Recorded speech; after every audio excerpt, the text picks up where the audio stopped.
Welcome to episode 1 of the Easy Chinese podcast. If you want to learn real, street-smart Chinese without drowning in boring textbook grammar, you are in the exact right place. I'm Mark. I'm an American who moved to China a few years ago. And let me tell you, I made every embarrassing language mistake so you don't have to. And I'm Lee. I was born and raised in Beijing, and I'm here to make sure Mark actually teaches you the right way to speak my language. Hey, I try. But speaking of trying, Lee, I want to take you back to my very first day in China. I walked out of the airport feeling so confident. I had studied my textbook for months. I walked up to the taxi driver, gave him a giant smile, and practically shouted the one phrase I knew, "Ni hao." Oh no, how did he react? He looked at me like I was a robot. And later, when I met up with a Chinese friend I hadn't seen in years, I gave him a hug and said, "Ni hao." He actually looked offended. What did I do wrong? Doesn't it just mean hello? Well, yes and no. Welcome to your first lesson, everyone. The title of today's episode is Ni hao is just the beginning. Because while textbooks teach you that ni hao is the standard greeting, in real life, we rarely say it to our friends. Exactly.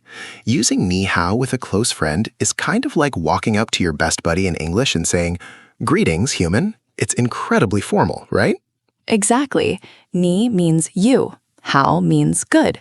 So you good. We use it for strangers, customer service, or maybe the first time you meet someone in a formal setting. But if you use it with friends or family, it actually creates distance. It sounds cold. So if we aren't saying ni hao, what are we saying? Today, we are going to teach you the real, authentic ways Chinese people greet each other. By the end of this 15 minutes, you're going to sound like a local. Before we get to the cool slang, we do need to fix how most foreigners say ni hao, because Chinese is a tonal language. Lee, what does that mean for our beginners? It means that the pitch of your voice changes the meaning of the word. We have 4 main tones. Don't panic, we will master them over time. But let's look at ni hao. Both of these words are actually the 3rd tone. The 3rd tone is the bouncy one, right? Your voice goes down and then back up, like when you're skeptical in English and say, "Really?" Yes, down and up. Listen to me. Ni hao. Try it, Mark. Ni hao. Good. But here is a secret unwritten rule of Chinese. When you put 2 third tones together, the first one magically changes into a 2nd tone, which is a rising tone, like you're asking a question. What? So instead of saying ni, down up, hao, down up, which is exhausting for the mouth, it becomes ni, going up, hao, down up. Exactly. Listen to the natural speed. Ni hao. Ni hao. Listeners, try it with us in the car or wherever you are. Ni hao. Perfect. Now you can politely greet your taxi driver or the cashier at the grocery store. But what about your friends, your coworkers, or your neighbors? This is where it gets fun. Lee, teach me the most famous and probably the most confusing Chinese greeting of all time. All right. If you are walking through your neighborhood in China and you see someone you know, they will probably look at you and say, "Qi le ma?" "Qi le ma?" which literally translates to, "Have you eaten?" Yes, qi means to eat. Le is a word that shows an action is completed, and ma is a question word. Put it together. Qi le ma? I remember the first time someone asked me this. It was my neighbor at like 3 p.m. He said, "Qi le ma?" And I thought, wow, Chinese people are so friendly. He wants to take me to dinner. So I said, "No, I haven't eaten. Let's go." And he looked completely panicked and ran away. Because he wasn't inviting you to dinner. Asking "have you eaten" in China is exactly the same as an American asking "how are you?" We don't actually want a detailed medical report on how you feel. We just want to acknowledge you. But why food? Why is food the greeting? It goes back to our history. China went through periods of poverty and famine in the past. Having enough food to eat was the ultimate sign of well-being. So asking "have you eaten" was a genuine way to show you cared about someone's survival and happiness. Today, it's just a habit. That is such a beautiful piece of culture. Okay, so listeners, let's practice this. Lee, give us the pronunciation slowly. Qi, first tone, high and flat. Le, neutral tone, short and light. Ma, neutral tone. Qi le ma. "Qi le ma." Let's have the audience try. Great. Now, Mark, how do you answer if someone says "qi le ma"? The easiest way is just to say, "I've eaten." Even if you are starving, just say you ate to keep the conversation moving. You just say, "Chila." Yes, chila, ate. Or if you want to be extra polite, you can say chila, Nina, which means I ate and you. Let's practice that. "Chila, Nina." And if you really want to be honest and say you haven't eaten, you can say Jaime, which means not yet. Let's put this into a real-life scenario. You are stepping out of your apartment and you see your friendly neighbor, Lee. We are going to play this dialogue twice, once at natural speed and once slow. Just listen and see what you can pick up. Role play, natural speed. Aya, Mark, chila ma. "Chila, chila, Nina." Wea chila. Role play, slow speed. Oh my, Mark, chila ma. Have you eaten? "Chila, chila, ate, Nina." And you? 我也吃了. I also ate. Let's break that down. Lee, you started with a really fun sound. Aya. Yes, aya. It's not a real word, it's an exclamation. It can mean surprise, frustration, or just excitement. Here, it's like saying, oh hey. And notice how I answered. I didn't just say chila once. I said it twice. Chila, chila. Why do Chinese people love repeating words? It just sounds more enthusiastic and friendly. Saying it once sounds a bit robotic. Repeating it shows warmth. Chilla, chilla. Good tip. Listeners, always double up your verbs for extra local flavor. Okay, so we have chila ma. But what if it's 10 a.m., nowhere near a mealtime? There is another very common greeting that used to freak me out as a foreigner. Ah, you mean chunara? Yes, chunara, which means where are you going? When I first moved to Beijing, I'd be walking to the subway and my security guard would say, where are you going? And I'd think, mind your own business. Why do you need my itinerary? Again, Mark, you were taking it too literally. We aren't interrogating you. It's just another way to say, hey, I see you're out and about. So how do I answer that without giving away my GPS coordinates?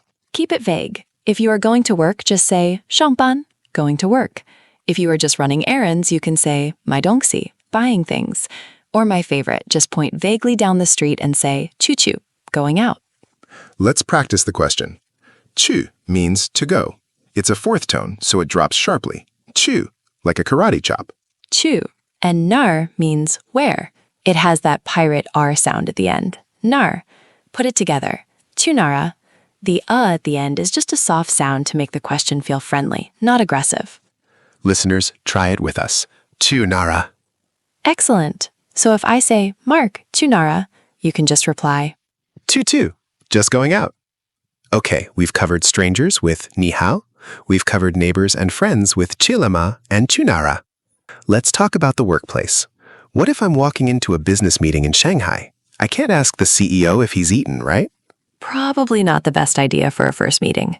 If you want to show deep respect to a boss, an elder, or a VIP client, we upgrade ni hao to nin hao. Nin. It has an N at the end. Yes, the Chinese character for nin is actually the character for you, ni, placed on top of the character for heart, sin. So you are addressing them with your heart. That is so cool. Nin hao. Listeners, use this at customs at the airport or with your boss.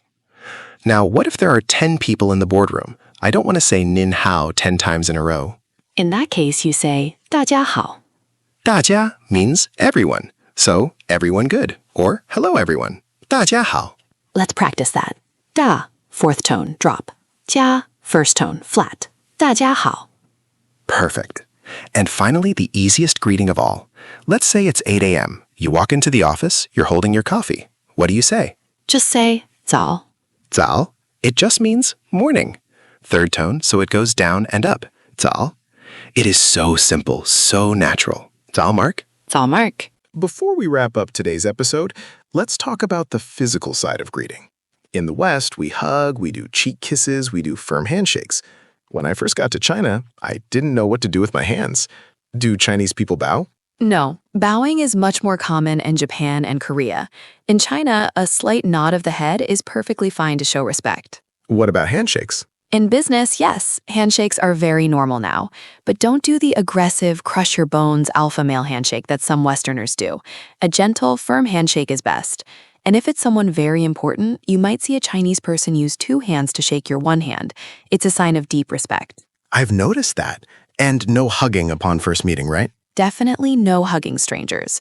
Personal space is highly valued in physical greetings. Save the hugs for your very close friends. Wow, we covered a lot today.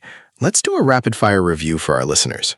If you are greeting a stranger or a cashier, 你好, if you are greeting an elder or a boss, 您好, if you are addressing a whole group of people, 大家好, and if you see your buddy on the street and want to sound like a true local. 去了吗? Have you eaten? Or 去哪儿啊? Where are you going? Amazing. Listeners, your action challenge for this episode is simple. The next time you walk into a Chinese restaurant or speak to a Chinese friend, I forbid you from saying ni hao. Look at the time of day. If it's morning, say zao. If it's around lunch, ask them chilama. Watch their face light up when they realize you know the real culture. Don't forget to check the show notes on your podcast app for a cheat sheet of all the pinyin and characters we used today. Thank you so much for joining us on episode 1 of the Easy Chinese podcast. We'll see you in episode 2, where we'll dive deeper into surviving the tones without making a fool of yourself. Until then. 再见. Goodbye.